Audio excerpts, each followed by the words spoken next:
What's good? What's happening? We got High Boy, the Lion King, 9 to 4, explained by an idiot. Let's go. King. Misread that. My bad. Where the sun is rising on some random spot in Africa, I'm guessing, with all the animals gathering at a rock to honor the birth of Simba, Mufasa's baby. Yes, He's a lion and the king of the jungle. Has no one ever questioned how all these animals know to be here at this time? Zazu was probably sent out to spread the word. Hence why we see him flying back. I mean, his just gave birth, so there's no way they could have known that she just gave birth. Did he send them all a text on a group chat or something? Doesn't matter. Rafiki the baboon, who I'm thinking is the wise elder of the animal kingdom, smears some on his forehead and throws some dirt in his eyes. Takes to the edge of the rock, then slips and drops him. Just kidding. He actually gets to the edge and yeets him off into the crowd. Kidding? He just takes him over there and shows him off to all the animals. Yo, we type of edits on his forehead and throws some dirt in his eyes. Takes to the edge of the rock, then slips and drops him. Just kidding. He actually gets to the edge and yeets him off into the crowd. Kidding again. Doesn't happen. He just takes him over there and shows him off to all the animals who are cheering and excited like, yeah, Mufasa's kid, baby. Congrats, king. Why are you guys so happy? Yes. Why are we even here? What a cute little baby cub. We are literally his food. Then Zazu, Mufasa's loyal servant, tells Scar, his evil brother, that he missed his nephew's ceremony. Scar's like, oops. Talks about him and Mufasa, who shows up later. Zazu, that boy, the biggest hater I've ever seen in my life, bro. This man right here.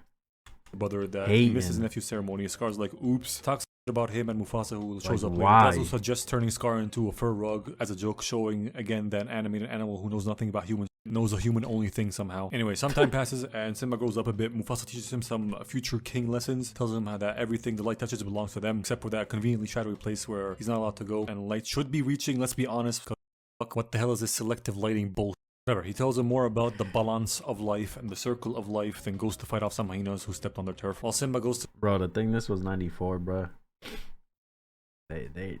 Technology back then, it's not as great as now, but it was good. His Uncle Scar and being an annoying child, and Scar tricks him into going to this dark place, which is an elephant graveyard that is very dangerous and full of hyenas, to get him killed so Scar can be one step closer to becoming king. And he's like, well, the dark place, only the hottest motherfuckers go there, but Uncle, I'm hot as then goes off to fetch his friend Nala, which, fun fact, is an anagram for— did you also know that Lana Del Rey spelled backward? Wait, what? Then goes off to fetch his friend Nala, which, fun fact, is an anagram for— did you also know that Lana Del Rey spelled backwards is your lead? This boy is too cooked. He is too cooked. Well, them things gotta be a little darker. I ain't gonna lie. What? He tells Nala to come with him, and they convince their mothers that they can go and explore. But their mothers agree only on the condition that Zazu goes with them. So they go off, but on the way, they get rid of Zazu by singing a song and having a animal set on him. Then they play around a bit and end up in the elephant graveyard, trying to explore a bit. But Zazu catches up and tries to turn them back because it's dangerous. However, it's too late because the danger has arrived already in the form of 3 hyenas trying to eat them, so they try and run away, using that elephant's spine as a slip and slide. Simba protects Anal while she tries to climb up this little ledge. Then Mufasa shows up out of nowhere to protect them and scare off the 3 stooges. Ooh. He then yells at Simba for being a disobedient idiot, tells Zazu to take Nala home while he teaches Simba a lesson. He's like, bravery doesn't mean you go looking out for trouble, you dumb. They make up and play around a bit, and it is revealed that Scar is friends with the hyenas, and he's not only plotting to kill Bitcha, but also Mukaka to be king himself. Mukaka. And doing that, and in return, what do you be saying? No random as shit, bro. He's not only plotting to kill Bitcha, but also Mukaka to be king himself, and he wants their help in doing that. And in return, when he comes to power, he assures them that they will never go hungry again, and they reenact the scene straight out of Germany. We were just too young to understand that. Next day, Scar takes Simba into the middle of this gorge and tells him to wait for his dad, who has a surprise for him. He then tells the 3 stooges to scare this herd of oxes, fucking budget bulls, African meese or mooses. Holy shit, I'm illiterate. Whatever this piece of shit animal is, they scare them and cause a stampede into this gorge so they can trample Simba to death, who doesn't climb up this rock or very sturdy tree to seek shelter like a— if you tell me he's just a stupid little kid who probably panicked and didn't think straight in the moment, I will say fair enough, but on the other hand, he finds another deader, less sturdy looking tree down the road a little bit and climbs up that for shelter instead of climbing the first one. So I'm gonna split the diff here and say he's a— and he panicked. Moving on, Scar tells Mufasa that his kid is in a stampede in the gorge, acting like he's a hero or a person for trying to like warn him and trying to save his kid or whatever. They get to the gorge and find the kid hanging off a very shitty tree that's about to get destroyed and get trampled to death. Mufasa goes in for the save while Scar knocks out Zazu, stopping him from getting any more help. Mufasa runs with the herd a bit, displaying the correct way to go about this, gets his kid and puts him on a ledge, and gets caught out by the stampede again, then pops out and jumps onto a near vertical wall and tries to climb it. Why not continue running with the herd until you find a less steep bit to climb up, you shitface? Doesn't matter. Yo, Max, because there's an end to He that. free solos that wall, almost gets to the top, and on the ledge there's Scar. He asks for his help, but Scar's like, long live the king, and throws him off down to the stampede again, where Mufarta gets trampled to death. Kid goes to see his dad after the stampede is over, finds Papa Mufasa deceased. Then Scar comes down and tells him that his dad's death is all his fault, and he should be ashamed and run away, never come back home. So he does that, and Scar sends out three stooges to go kill Simba and make sure he never comes back by killing him, obviously. But he's a slippery little shit and falls down into a field of thorns that he is miraculously unharmed by, runs away through there, and they can't follow him because they're too fat and big, and they can get easily hurt through there and get pricked a million times. So they're like, if he comes back, we'll just kill him. And they call it a day at that. Scar, bro, like, I just can't get over the fact that this man did that to his own brother, bro. Like,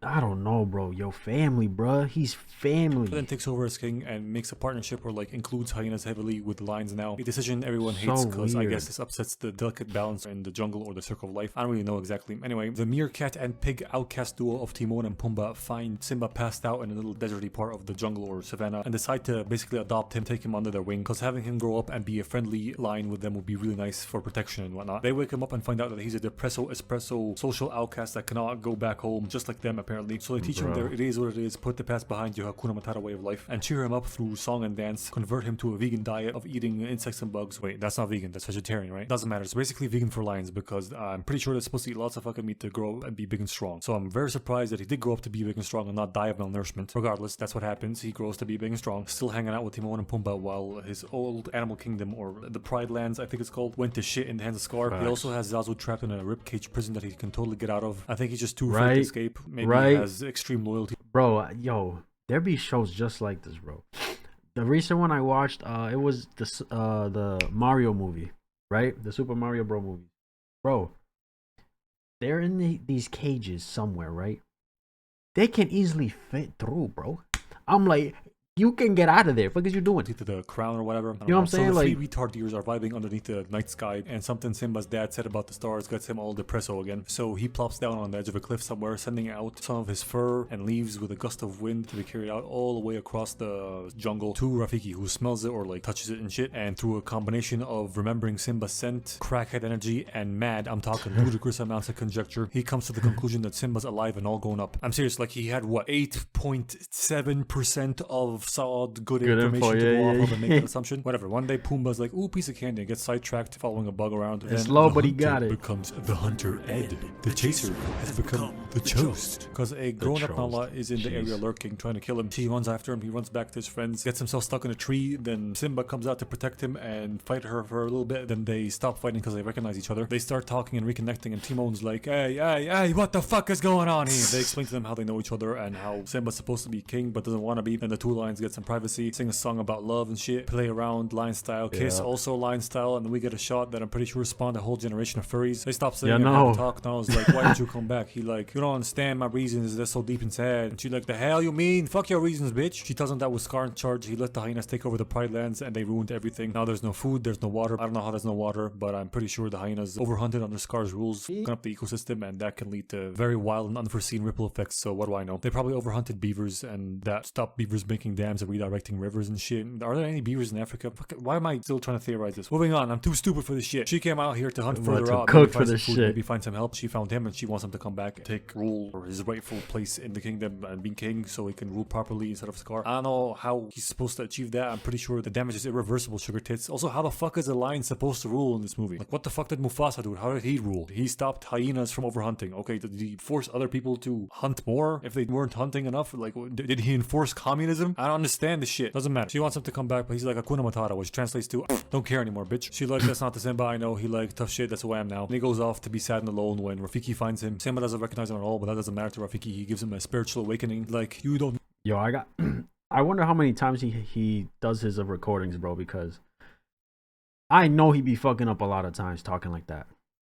You know what I'm saying? Like, I know I would.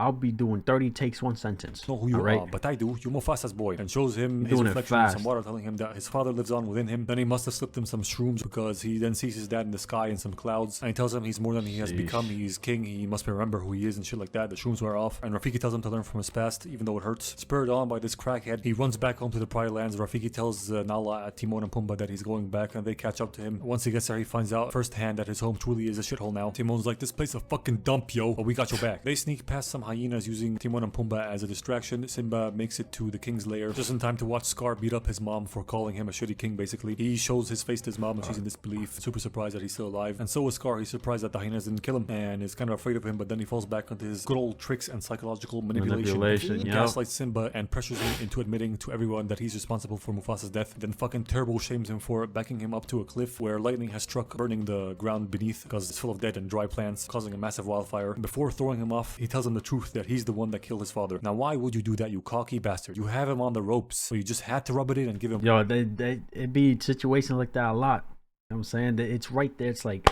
they can do the deed, whatever they want to do. It's right there, bro. Literally, shut your mouth and do it. I just gotta add this on to the whole situation. You're done. You cooked yourself, bro. You fucked yourself. More fuel, more reason to jump back up and kick your ass, you dumb fucking bitch. So like I just said, this just fuels Simba on. He gets really angry, leaps back up, and forces Scar to admit to the murder of Mufasa in front of everybody else, clearing his name and shit. The hyenas attack him, then the lioness attack the hyenas to protect him. Timon and Pumbaa got rid of the bitches chasing them and came to help out as well. Rafiki's there too doing crackhead kung fu, while Simba chases down Scar to another cliff and backed up against the wall, or rather lack of one. Scar tries to lose his way out of this, throwing the hyenas under the bus, telling Simba that it was all their plan, that he's not at fault, and the Three Stooges hear that. Simba does not fall for his bullshit, but instead of killing him, he shows him mercy and tells him to leave the Pride Lands, run away, and never come back. Scar's like, alright, I'll leave. Psych throws some amber or flaming rubbish debris in his face, initiating a fight with him with a hell dirty move. And at this point, while they're fighting, I'd like to remind everyone that Simba has never won a fight in his whole fucking life, and he's literally 0-3 with Nala. But don't matter, because Scar's old and weak, so he fights him and wins easy. Double kicks him off the fucking cliff. Scar lands on a patch of non-burning ground, but he's surrounded by hyenas who are backstabbed and very hungry, so they eat him alive. It very conveniently starts raining immediately after that. Simba takes his rightful place as king, does a big roar, and after a while, the Pride Lands somehow get well, that's all it needed. They just needed Simba back. You know what I'm saying? Former glory. That's all it needed, bro. They do another ceremony for the new prince, because Simba nailed Nala and had a kid with her. Then, keeping with tradition, they handed their newborn over to a retard monkey to show off to a bunch of strangers. The end. This movie gets 7 fajitas out of 8 gallons of diesel. Diesel. Oh my god, bro. Nah, this movie was good. You feel me? They had 94. I think they remade it in mid 2000. Then they dropped the newer IRL one, right? Recently, yeah. It's a good movie, bro. Very good movie. If you haven't watched it, what you doing? Go watch it. You know what I'm saying? Very good. What's your favorite? I think this is Disney. What's your favorite Disney movie, y'all? Let me know down below, okay? That's my reaction. If y'all enjoyed this video, like, subscribe if you haven't. I'm out.